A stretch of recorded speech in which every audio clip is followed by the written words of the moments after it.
ሰላም እናንተውን የፕሮግራማችን ተከታታዮች ይህ የመዳን ቀን በሚል ስያሜ የሚቀርብላችሁ ሳምንታዊ ፕሮግራማችን ነው። እንደምን ሰንብታችኋል? ባለፈው ሳምንት የእህታችንን የፓስተር ወይኒ አስፋውን ምስክርነት ክፍል 1 ማቅረባችን ይታወሳል።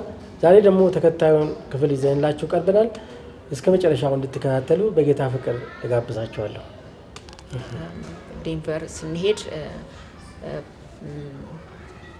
ወደ ምናልባት 7 ይሆናሉ ባይብል ስተዲ የሚያደርጉ ሰዎች ነበሩ። እነሱ ጋር ጆይን አደረግን።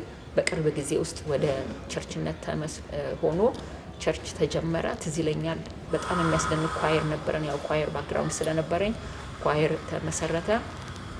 እዛ ፓስተር አለሙ ቢፍቱ ነበረ በዛ ጊዜ ዶክተር አለሙ ቢፍቱ። ኮሎራዶ ስፕሪንግ ነው የሚኖረው። 1 ሰዓት ነው ወደ ዴንቨር ለመምጣት። የመጀመሪያውን ፓስተርነት እዛ ጀመርን። ኦርጋናይዝ ካደረግን በኋላ ከ2 ዓመት ተኩል በኋላ ደግሞ እንደገና ወደ ዳላስ በመልቲካልቸራል ቸርች ፕላንቲንግ ተመልሰን ወደ ዳላስ። ይሄን ከማድረጋችን በፊት ፓስተር እያደረግን እዚህ የጠራው እንድታደራጅ ነው እንጂ ቁጭ ብለ ፓስተር እንድታረግ አይደለም። ፓስተር የሚያደርገው እዛ ኳየር ውስጥ የነበረ ወንድም አሁንም ፓስተር እንደሻው ይባላል። አሁንም ፓስተር ያደርጋል። እሱ ነው ፓስተር የሚያደርገው ብሎ ነገረው። ደሞዝም እንዳትወስድ ተብለን መልሰን ለዶክተር አለሙ ሰተን ወደሚቀጥለው ደግሞ ቸርች ፕላንቲንግ ወደ ዳላስ ተመለስን ማለት ነው። ከዛ መልቲካልቸራል ስታደራጁ ቆይታችሁ ወደ ቨርጂኒያ ሄዳችሁ ማለት ነው? አዎ፣ ዳላስ ውስጥ በዚህ የአፍሪካን ኢሚግራንት የተለያዩ ቸርቾችን እያደረግን ባበሻው ኤሪያ ላይ ቸርች ፕላንቲንግ አልተለመደም። በጣም ከባድ ሁኔታዎችን አልፈናል። የኤርትራውያኖች ቸርች ተጀምሯል። ኦስተን ላይ ተጀምሯል። ሂውስተን ያሉ የኤርትራውያኖች ቸርቾች አሁን በጥሩ ሁኔታ ላይ ያሉ ቸርቾች ተጀምረው በዛ ጊዜ ቀላል አልነበረም። አሁን ስናገረው ይቀላል። የፖለቲካ ችግር ነበረበት። በዚህ ሁሉ ግን ከባድ ቢሆንም በጊዜው አሁን ላይ እግዚአብሔር የሚከብርበት ወገኖች የሚጽናኑበት ሆኗል። እግዚአብሔርን አመሰግናለሁ። ለዚህ በዛ በመከራም ብናል በዚህ ሁኔታ ላይ ያለን ወደ ቨርጂኒያ የቸርች ፕላንቲንግ ፕሬዚዳንት ሆኖ ባለቤቴ እኔ ስራ ነበረ እያገለገልኩም በዛው ትራንስፈር አድርገን ወደ ቨርጂኒያ መጣ ከፈረንጆቹ ጋር። እስቲ ስለ የቨርጂኒያው ቸርች አመሰራረት እና አሁን ያላችሁበትን ደረጃ እና ምን እንደምትሰሩ አሁን የት እንደደረሳችሁ ያንግለጭልና ወደሚቀጥለው ቨርጂኒያ ወደ ቨርጂኒያ ስንመጣ በዚህ በቸርች ፕላንቲንግ በብዙ መከራ አልፈን ስለነበር እኔ በተለይ በቃ ከቸርች ፕላንቲንግ የእግዚአብሔር ሐሳብ ሆኖ ከወንድሞች ጋር ያጋጨን ነበረ። አልተለመደም በዛ ጊዜ አንድ ቸርች ካለ በቂ ነው በሚል ብዙ ችግር ስለደረሰብን በቃ እግዚአብሔር ሆይ እየሰራው አገለግልሃለሁ፣ አመልክሃለሁ፣ ሁለተኛ ቸርች የሚባል ነገር ውስጥ መግባት አልፈልግም አልኩ። እኔ ዘለቀ ያው ከፈረንጆቹ ጋር ለአፍሪካኖች ቸርች ፕላንት እያደረገ እንኖራለን እና ይሄ ያለ ዲሲ በሚገኘው ከፓስተር አንፍሬ ጋር ጓደኛሞች ነው። የመጀመሪያ የዘለቀ ሚዜ ነው ፓስተር አንፍሬ። እሷ ናት የሞሸረችኝ። የቲ በጣም የምንወዳቸው የእግዚአብሔር ሰዎች ናቸው። እነሱ ቸርች ገብተን ቁጭ ብለን ማምለክ ጀመርን። እኔ ወርሺፕ ውስጥ ገባው። ዘለቀ ያው ብዙ ትራቨል ያደርጋል፣ ቢዚ ነው። ለ1 ዓመት ያህል እዛ ከቆየን በኋላ ኃይለኛ ያ ጥሪ መጣ እንደገና እና ባይብል ስተዲ ለመጀመር ፓስተር አንፍሬን ጠየቅን። ባይብል ስተዲ እየጀመርን እያለ አሁን ይሄ ጥሪ መጣ። እኔ ስፔሲፊክሊ በደንብ ይገባኛል። የደረቁ አጥንቶች ሕዝቅኤል 37 ላይ በህይወት ይኖራሉ፣ የእግዚአብሔርንም ቃል ይሰማሉ፣ በህይወት ይኖራሉ። በህይወት መኖራቸውም እግዚአብሔር አምላክ እንደሆነ እንዲያውቁ ነው የሚለው ጥሪ። በቃ ይሄ ጥሪ በጣ ውስጤና በጣም እርግጠኛ ለመሆን ከስራ ቀርቼ በጾም ጸሎት ጌታን ጠየቁት። ይሄ ደሴም ጥቅስ ዘለቀ ጋር መጥቶ ነበርና በጌታ ተስማማንና ጸጋ የኢትዮጵያ ቤተክርስቲያን የሚለውን ለመጀመር ቸርች ፕላንቲንጉን በጎን እያደረግን ይሄንን የኢትዮጵያኖችን ቸርች ለመጀመር በዚህ አይነት መልክ ይሄ ቨርጂኒያ ያለው ጸጋ የኢትዮጵያ ቤተክርስቲያን በስፕሪንግፊልድ አካባቢ እግዚአብሔር ይመስገን። አሁን ወዳለበትና ወደፊት ደግሞ ከፊታችሁ አንዳንድ ፕሮጀክቶችን እየሰራችሁ ነው የሚል ስላለ ምናልባት ኢትዮጵያ ውስጥ ተመልሳችሁ ደግሞ ለትውልዱ የምትሰሩት እቅድና ራዕይ እንዳላችሁ ሰምተናል። ስለሱ ታጫውቱን። ይሄንን ቤተክርስቲያን ያገለገልን እያለን እንዳልኩ ባለቤቴ የ50 ዓመት የእግዚአብሔርን የማገልገል የትውልድ የእግዚአብሔር አጀንዳ በውስጡ አለና አንድ ጊዜ የሚነግረኛው እግዚአብሔር በህይወቱ ካደረጋቸው ነገሮች የሚነግረኝ ነገር አለ በታሪክ አብረንም ይያለን እኔ ከኔ ጋር ከመገናኘቱ በፊት እግዚአብሔር እንዴት ወደ ጌታ እንደመጣ እንዴት መንፈስ ቅዱስ እንደተሞላ ይነግረኛልና ከዛ ውስጥ የነገረኝ አንድ ነገር ነበር የዛሬ 50 ዓመት ወይም 49 ዓመት ጋሽ አሰፋ ጋሽ ቤተ እሱ ሆነው በሐረር ውስጥ ነው ጌታን የተቀበሉትና ወደ ጋሽ አሰፋ ቤት ቸርች ጀመረው እዛ ወደ ጋሽ አሰፋ ቤት ሲሄድ አሰፋ ማለት አሁን ካንሳስ ነው ያለው ዶክተር ፓስተር አሰፋ ለሙ ማለት ነው እሱ ቤት ቸርች ከፍተው ማለት ነው እሱ ቢኖር ይሄን ዲቴል ይናገራል መጽሐፍ እየጻፈ ነው ወደ ጋሽ አሰፋ ቤት ሲሄድ ለ3 ቀን በመደዳ ያየሁት ቪዥን ነበር አለኝ ይሄ ቪዥን ከሰማይ መላእክት ጽዋ ይዘው ይወርዳሉ እና በሶስተኛው ቀን ምንድነው በየጌታን ሲጠይቀው ባንተ ዘመን የሚቀቡ ባንተ ዘመን ያሉ ትውልዶች የሚቀቡ ትውልዶች ናቸው አለኝ ይያለ ሲነግረኝ ይሰማለውና ባለፈው ኤፕሪል አካባቢ ላይ ያ ጌታ የተናገረኝ ነገር አሁን ነው አለኝ ጌታና ወደ ኢትዮጵያ መሄድ ይፈልጋለሁ የሚለው ነገር መጣ ይሄ ከመሆኑ በፊትም ለትውልድ ላይ ሸክም አለ እኔ በጣም ሸክም አለኝ ትውልድ ሳይውም ደግሞ እዚህ ሰው ውስጥ ያለው የእግዚአብሔር ነገር ወደ ትውልድ ዱላ መስጠት አለበት ግን ያው አባቶች አንድ ላይ ሁሉም የየራሱን ይዞ ነው አንድ ላይ ለመምጣት በጣም አስቸጋሪ ነው እንጸልያለንና በዚህ መሃል ላይ ልጆቻችንም ያው ትውልድ ስለሆኑ በሚያስደንቅ ሁኔታ ያገለግላሉ ልጆቻችንና ከቤቴ ትውልድ ተነስቶ አየሁኝ እና ይሄ ሰው ደግሞ እዚህ ውስጥ የእግዚአብሔር ሐሳብ አለ ስለዚህ በዚህ በጣም እጸልይ ነበርና በጣም ኢንከሬጅ አደረገው ነበርና በዚህ መልኩ ይሄ ያለ መጣ አጠር ላርግልህና በኤፕሪል ላይ መጥቶ አንዳንድ ሰዎችን አገኘ ቪዥኑን ነገራቸው በጣም በሚገርም ሁኔታ ደስ አላችሁ ዘመኑ እንደሆነ ጊዜው እንደሆነ ቪዥንህን እኛም ቀኝ እጅን እንሰጣለን ተብሎ መጣን ምንድነው ይሄ ቪዥን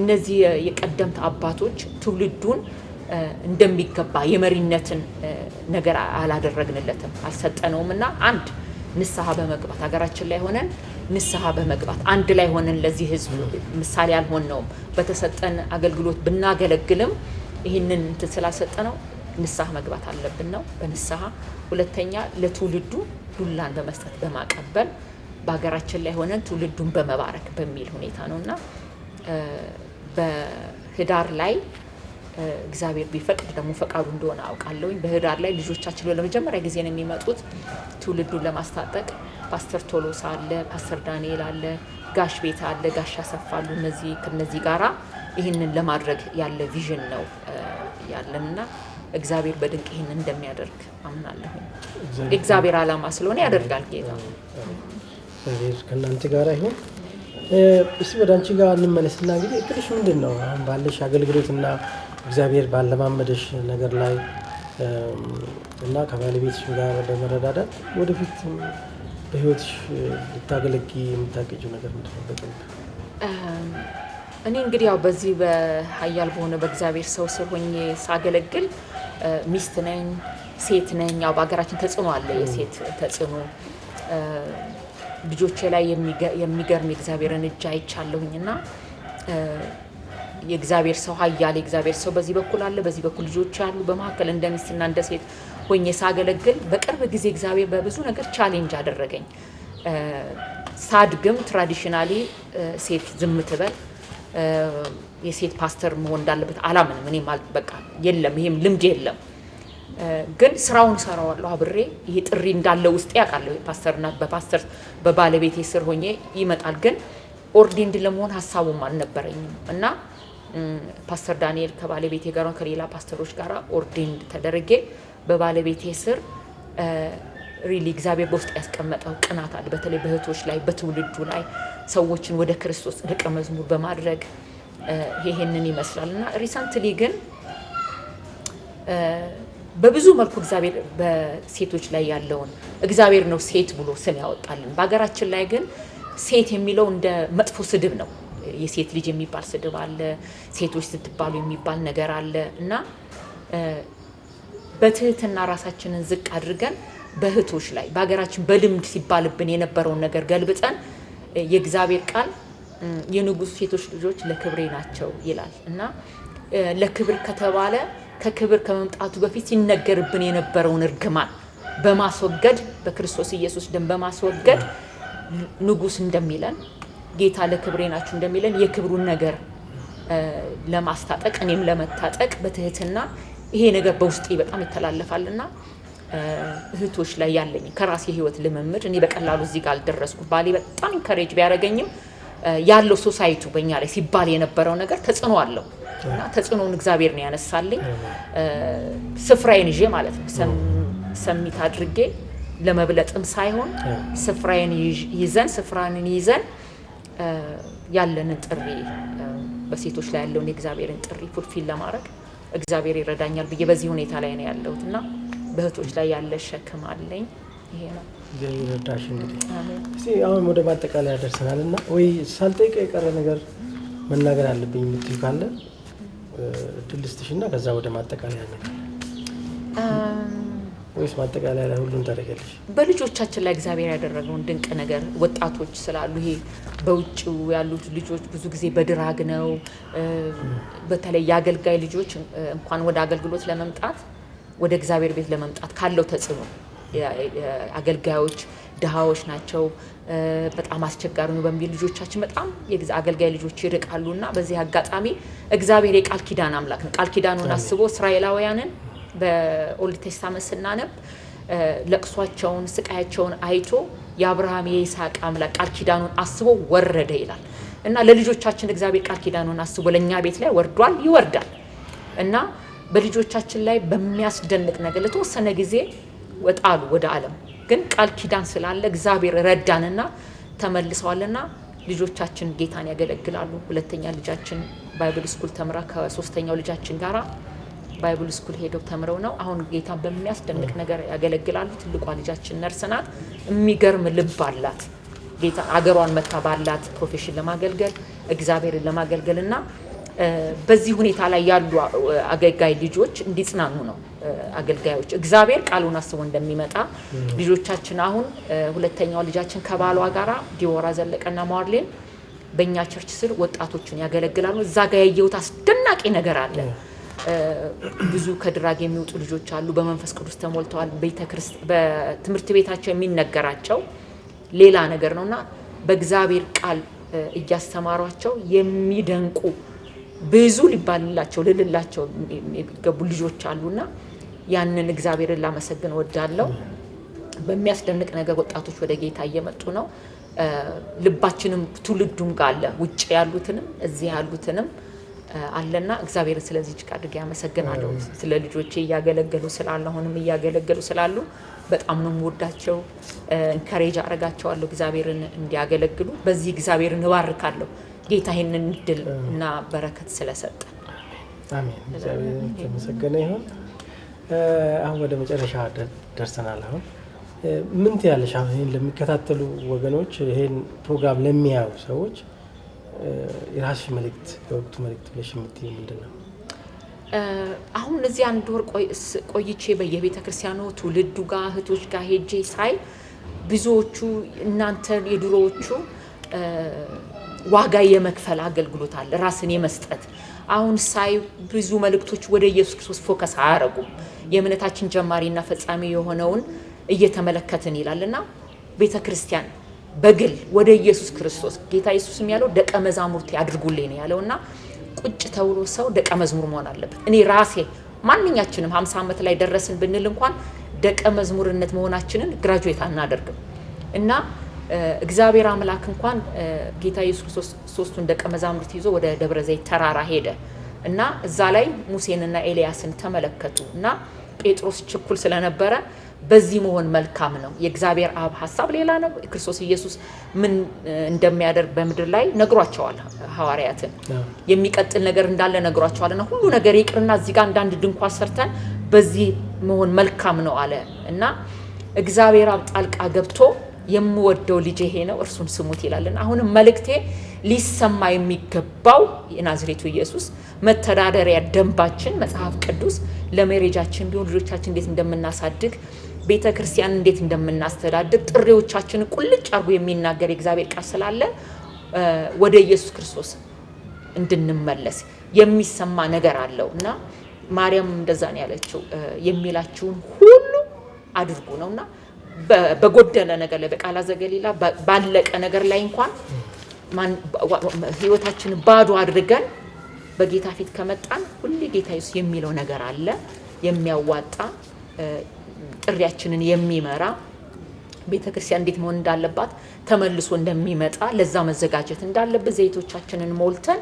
መዘጋጀት እንዳለብን ዘይት መዋስ አይቻልም ሁላችንም የራሳችንን ዘይት ይዘን ኢየሱስ ክርስቶስን ዋነኛና አንደኛ አድርገን የቤተክርስቲያን ራስ ተመልሶ ቤተክርስቲያኑን ሊወስድ ይመጣል ማዘጋጀት ያለብን ቤተክርስቲያንን በዚህ መልኩ ነው ብዬ ይሄንን እመክራለሁ ለራሴም እነግራለሁኝና ያው በግልጽ በፓብሊክ ላይ የሚታየው አገልግሎታችን ወሳኙ በርህንም ዝጋ ወደልፍኝ ግባ በስውር የሚያምላክ በግልጽ ይከፍላል ነው የሚለውና ለግሌም የተማርኩት ጌታ ከኔ የሚጠብቀው ሁሉ ጊዜ ኢንቲመሲ ከጌታ ጋር በእግሩ ስር ቁጭ ብለን ያምልኮ ነገራችን እንዲመለስ ላይምሮ የሚመች አገልግሎታችንና አምልኳችን እንደሆነ ይሄንን በግሌም ለሚሰሙኝም ለሚያዳምጡኝ ወደዚህ ማንነት ብንመለስ በጣም ደስ ይለኛል ጌታም በዚህ ደስ ይላል ብዬ ጌታ ይባርክሽ እግዚአብሔር ይባርክሽ ስለ ራእያችሁ እንጸልያለን እግዚአብሔር ከእናንተ ጋር ይሁን እዚህ ኢትዮጵያ አምላላችሁ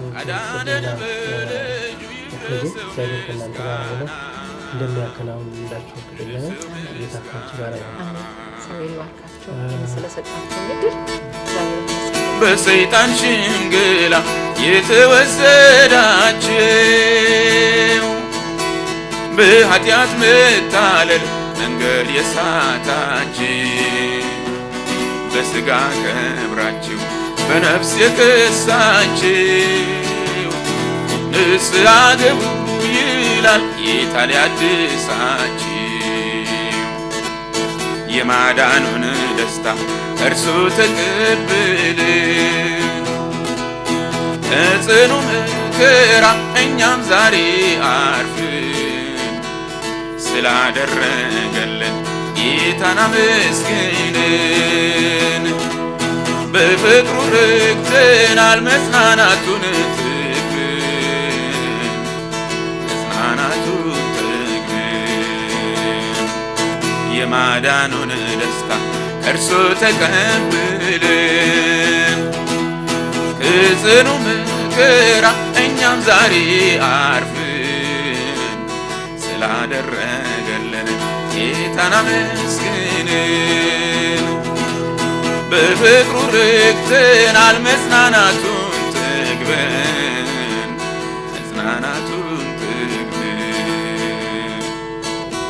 ሕይወት ብዙ አይነት ገጽታ አላት ጳውሎስ ደስ ከሚላቸው ጋራ ደስ ይበላችሁ ይላል ከሚያለቅሱ ጋር ደግሞ አልቅሱ ይላል እንግዲህ ሕይወት እንደው ሲጨፍሩ መኖር ብቻ አይደለችም አንዳንድ ያስለቃሽ ነገር ያጋጥማል ላይለቀስ ነው ከሚያለቅሱ ጋር አልቅሱ ብሏል እንኳንስ እኛ ጌታ ራሱ አልቅሶ ይለን የሚያለቅሱ ሰዎች ሲያጋጥሙት አልቅሷል እና ሕይወት እንደዚህ ናት ሕይወት እንደዚህ ስለሆነች ይሄንን እንዘነጋለን ብዙ ጊዜ እና አምልኮ ማለት ሁሉ ጊዜ ማጨብጨብ ብቻ እንደሆነ ማሰብ ትንሽ ይቀራል ጸጥ ማለት ማምለክ ይሆናል አንዳንድ ጊዜ እግዚአብሔር አሁን ድምጻችሁን ቀንሱልኝ አሁን ጸጥ በሉልኝ ሊል ይችላል አሁን እኔን የምትሰሙበት ጊዜ ነው አሁን በጥሞና የምትሆኑልኝ ጊዜ ነው ሊል ይችላል እግዚአብሔር እና መዝሙረ ዳዊት ምስጋና የሚገባውን እግዚአብሔርን እጠራለሁ ከጠላቶቼም እድናለሁ ብቻ አይደለም ከዳር እስከ ዳር የሚለው መተላለፌን ደምስስ የሚል መዝሙርም አለ እዚያ ውስጥ ግን መዝሙር ነው እና ቫራይቲ አይነት አለ እና አንድ አይነት ነገር ብቻ አይደለም እግዚአብሔር ሰርቶ የሰጠን ነገሮቻችንን ውብ የሚያደርጉ ልዩ ልዩ ነገሮችን ሰጥቶናል በዚህ ውበት ሳንጠቀምበት እንዳንቀር ለሁሉ ጊዜ አለው ሕይወት አንድ አይነት ገጽታ ብቻ አይደለም ያላት፣ ልዩ ልዩ ገጽታ አላት። ልዩ ልዩ ገጠመኞች ይኖራሉ በክርስትና ሕይወት ውስጥ እና በተለያዩ ሁኔታዎች ውስጥ ሳልፍ እግዚአብሔር ልዩ ልዩ ዝማሬዎችንም ወደ ልቤ አምጥቷል። ለምሳሌ እግዚአብሔርን ያሳዘንኩባቸው ጊዜያት ነበሩኝ በሕይወቴ። እሱን ደስ ስላሰኘው እየጣርኩም እያለ ግን ተመልሼ በራሴ መጸጸትባቸው ሁኔታዎች ነበሩኝ እና በእነዚያ ጊዜያት ውስጥ መጸጸቴን የሚገልጹ ዝማሬዎችን ጽፌያለሁ። የኑዛዜ ወይም የንስሐ ዝማሬዎችን በራሴ ማዘኔን በእግዚአብሔር ፊት የገለጽኩባቸው። አሁን ለምሳሌ ስብራቴ የማይፈወስ ይመስላል፣ መድኃኒቴ አንተ ግን ምን ይሳናሃል? ምሕረትህ ካለ ማጉረምረም ምን ይጠቅመኛል?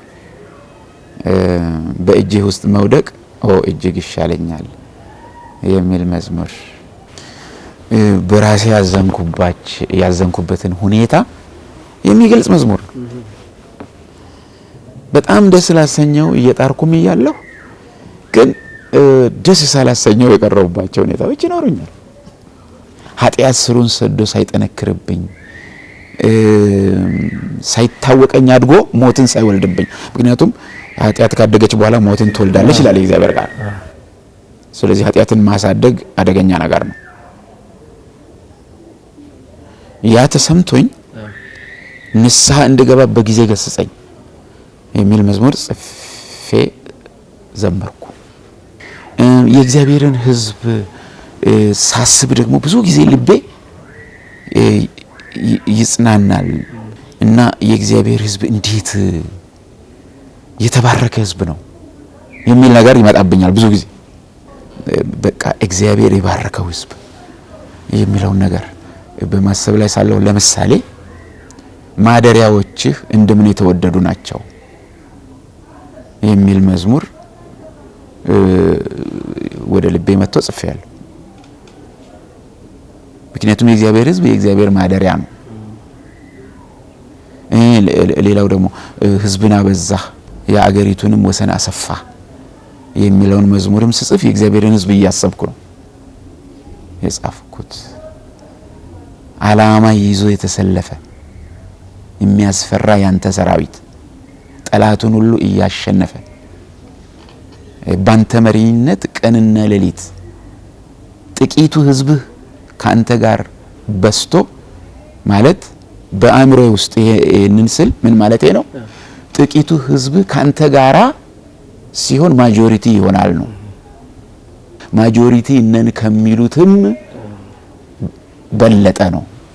ምክንያቱም አንተ አብረህ ስለተሰለፍክ ነው የሚበልጠው ነው። ይሄ ነበር በ1971 ዓመተ ምህረት አእምሮዬ ውስጥ የነበረው ማለት ነው። ይሄንን መዝሙር በመጽፈበት ጊዜ በዚያን ጊዜ በወንጌል የሚያምን ሕዝብ ቁጥሩ በጣም ጥቂት ነበር እና እግዚአብሔር ከቁጥር ጋር አይደለም የሚሄደው፣ ከቁጥር ጋር አይደለም፣ በማንነቱ ነው እግዚአብሔር የሚሄደውና ሕዝቡ ምንም ጥቂት ቢሆን በዛን ዘመን እግዚአብሔር አብሮት ከጎኑ የተሰለፈ ሕዝብ ስለሆነ የተናቀና ሊናቅ የማይገባው ሕዝብ የመሆኑን ነገር ውስጤ ላይ እግዚአብሔር ሞላ እና ያንን መዝሙር ጻፍኩ። ለምሳሌ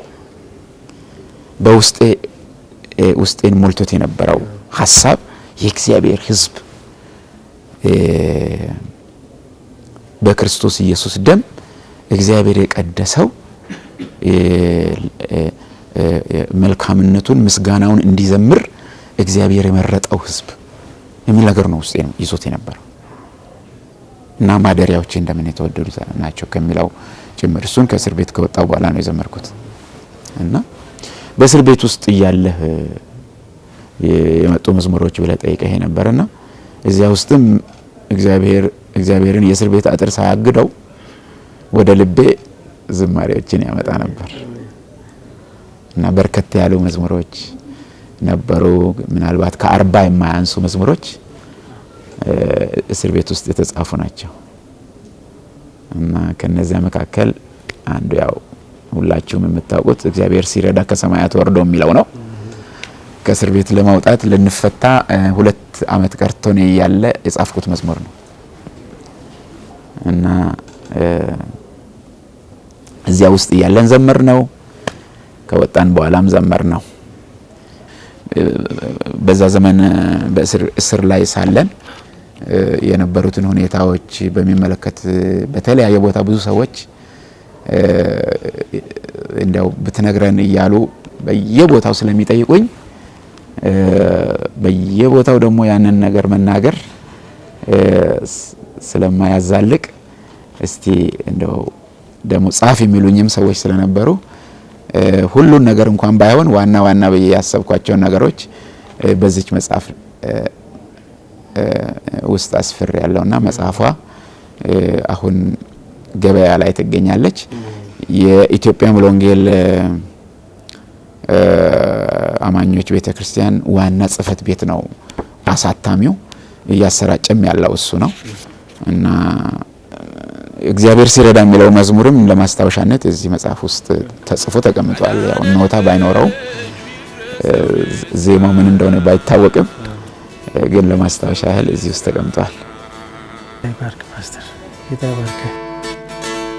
በሰይጣን ሽንገላ የተወሰዳችሁ በኃጢአት መታለል መንገድ የሳታችሁ በስጋ ከብራችሁ በነፍስ የከሳችሁ ንስሐ ግቡ ይላል ጌታ ሊያድሳችሁ። የማዳኑን ደስታ እርሱ ተቀበለ ጽኑ መከራ እኛም ዛሬ አርፈን ስላደረገልን ጌታን አመስግነን በፍቅሩ ረክተናል መጽናናቱን